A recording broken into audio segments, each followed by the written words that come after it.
Welcome back to Zoo Football TV. Today was one of the most emotional days of this World Cup, and for me, the biggest story is African football. Between yesterday and today, Ivory Coast, DR Congo and Senegal all played knockout matches. In all three games, the African team was superior for long periods, took the lead, looked stronger, and still went home. That is the painful part. Ivory Coast was close against Norway. DR Congo was beating England until the final part of the match. Senegal was beating Belgium 2-0 and, in my view, was clearly the better team. These African teams were organized, fast, physical, brave, and technically very strong. The problem was not quality. The problem was the final minutes. When history was close, something changed. Maybe nerves, maybe excitement, maybe pressure. Instead of continuing the same football, the teams started losing control. That is the next step for African football, staying calm until the final whistle. Now let's talk about Senegal.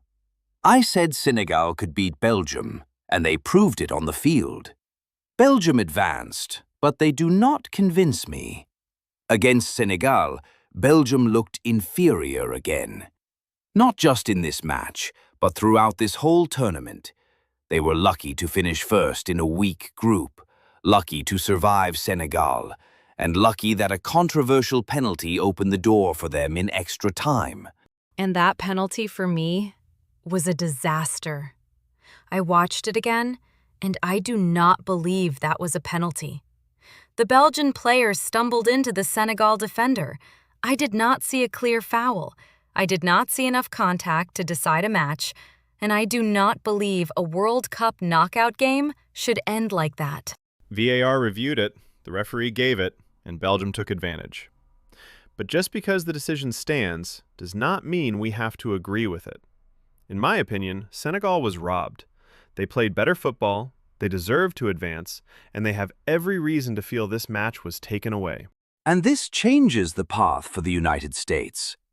If I am the United States, I prefer Belgium 10,000 times over Senegal. Senegal would have been a nightmare matchup, physical, fast, disciplined, and dangerous in transition. Belgium can be beaten by this American team. Speaking of the United States, what a performance against Bosnia. Fowler and Balogun scored the opening goal, then received a red card after VAR review. That could have destroyed the game for the Americans, but it didn't. They kept attacking with 10 men. Malik Tillman scored the second goal from a free kick, and they even had another goal ruled out for offside. That tells me this USA generation is different, fast, confident, aggressive, and full of energy. They are not playing like the old United States teams. This team has real football quality, and I believe they can beat Belgium. England also survived a huge scare. DR Congo was organized, strong, and very close to a historic win. But Harry Kane saved England. First, he scored with a header.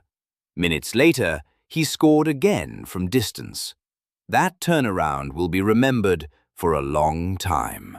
Congratulations to Ivory Coast, DR Congo, and Senegal.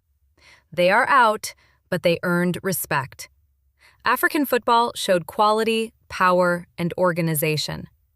The next step is learning how to finish these games.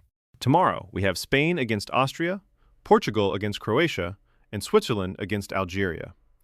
I think Spain should pass Austria, Switzerland should beat Algeria, and I am leaning toward Croatia over Portugal. Leave your opinion in the comments. Was Senegal robbed? Can the United States beat Belgium? Like, subscribe, and share Zoo Football TV. We will see you after tomorrow's matches.